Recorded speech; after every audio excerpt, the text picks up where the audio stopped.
I know when I bought a home and it had some outdoor space along with it, I sat and pondered the possibilities of garden beds and gathering spots.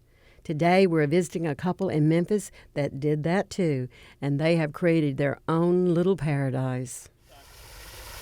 Well, Steve, there's an old adage that says if you fail to plan, then you plan to fail. Obviously, I believe that you planned, didn't you? There's a lot of planning that has gone into the backyard here. Well, and especially with the water feature, which I know you have designed but had someone come in professionally to install your initial plans. That's right. When we first moved in, we had a couple come over and celebrate with us when we got the keys to the house, and both of us kind of noticed that since the yard sloped towards the house from the back, they would make a perfect place for a little bit of water to be trickling down through the backyard. Yeah, I would think I might be in Pigeon Forge right here. Yeah, there you go. And 17 years later, and this is what we came up with. So we've been working on this a little bit piecemeal, get one piece of it installed and paid off, and when we get enough money, we would add another feature. The feature itself is about 150 feet long. There are 2 pumps because of the grade level change from the bottom to the top so that we can get enough water flowing through here.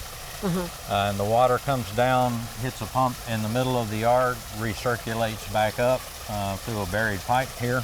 And as you can see, without any chemicals, just with the plants in the water, it's absolutely crystal clear year-round. Well, Steve, you made a direction for the water, then you had to add the banks, so with the rocks. So tell us about that process and what you've used. Well, the outside of the water feature itself is Arkansas fieldstone, a lot of separate pieces and different sizes and shapes. Inside we have some river rock that looks more natural because it's got rounded edges on it, as if the water's been running over it for many years.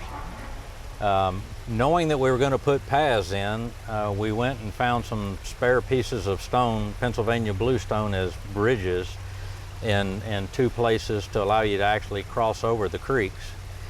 And then we started with a pathway that works all the way from the house up to the gazebo. And that took us probably all summer. We worked together, bringing in about a ton of rock at a time and tried to fit individual pieces together. It's like a really big jigsaw puzzle. That's not pre-cut. That's right, with about 3 tons. And you would make 10 or 15 feet worth of progress, and you'd have to move most of the stone. And then you would make 10 or 15 feet of progress and move all the remaining stone. So it took up pretty much the entire summer. Well, now in between these paths, I see lots of different plants. Yes, ma'am. And Missy, I believe that you are a plants person. I really like plants. I like digging in the dirt. I like being outside. We're both in front of a computer most days, and so really the weekends are for being outside and enjoying the space. When I look up, Steve, I see that you were given a great gift when you bought this property and moved in. We were. There are 4 giant oak trees on the property, pin oak and willow oak, and it's been estimated that they're between 180 and 100 years old. And we had the lower limbs cut off to raise the canopy to allow us to have a lot of shade without feeling quite so closed in from trees that are this large. Very dappled. That's exactly right, and that helps the plants. They get a little bit of sunlight, but not too much. And then over the years, we infilled with some of the ornamental type trees, such as the Yoshino cherry and Chinese French tree, bloodgood Japanese maple trees, and a few dogwoods around. They also love the shade. Yeah. And we still have some areas that have full sunlight, and that's an important part of planting the garden, right, is knowing where you have sunlight, where you have shade, and getting the right plant in the right place. And our yard has changed over the years quite a bit. And it's going to continue to change. Continue to evolve, and that's one of the things that we do annually is move plants that don't look like they're performing very well because they need more shade or they need more sun. Right, well, you've created multiple layers of color and all the way to from the top to the bottom, and it's very effective. That's right. The varying of leaf colors, the varying of leaf sizes and textures, the heights of the plants, Right. blooming in different seasons, all of those things have kind of figured into the plan for the yard. Well planned. Well planned. Well, we just visited with Steve, and he was the man that had a plan for the water. And I know with plants, we have to plan also. So, Missy, what was your desire in the very beginning, and where did you start? We inherited quite a few hosta when we moved into this house.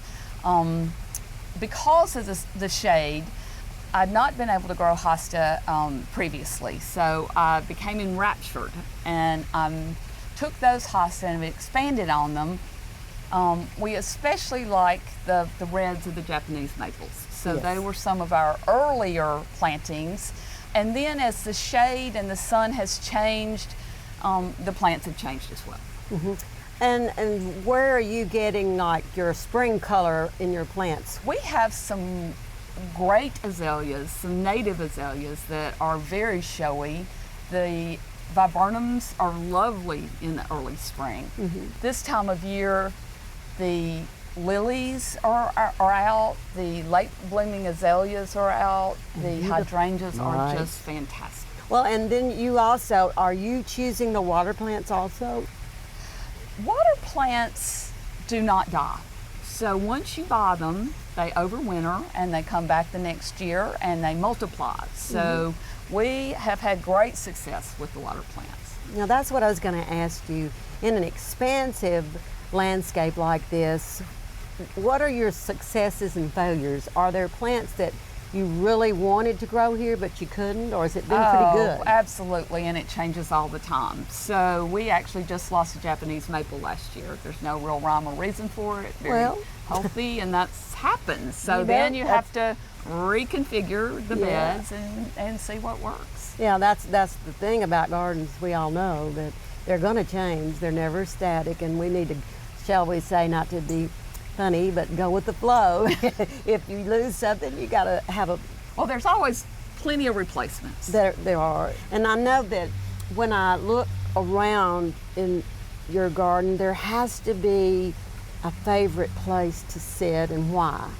Well, we are in my favorite place. We built a sunroom so that we can enjoy from the house, but this is a completely different vantage point.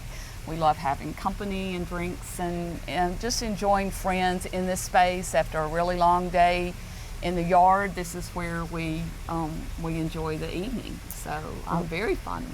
And you know, as I sit here with you, I can close my eyes. I can hear that water, but I also know, because I drove here by car, that within a half of a mile, there is a very busy Memphis street. I don't hear it.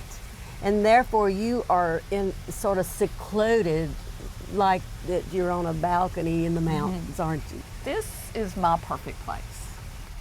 No, it's not easy to create so many peaceful spaces within the whole of a garden. You all have done such a good job. And how did you do all of this? Well, you know, when we first started, it was a way for the two of us to have time together, spend together, and we would work out here together. And it led us to design it for places for us to enjoy when we weren't working.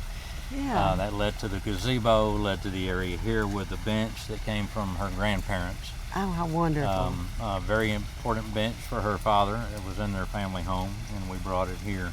So we built this backyard for us. We plan on retiring here. We're going to live here our lives. We've done this for ourselves. We added, even changed the back of the home to have picture windows so that everywhere we are in the house, we have the ability to be part of the garden. Yeah. I sure can appreciate all the work this took over the years and all the plant purchases and time in the dirt. Thank you so much for sharing it. For inspiring garden tours, growing tips, and garden projects, visit our website at volunteergardener.org or on YouTube at the Volunteer Gardener channel, and like us on Facebook.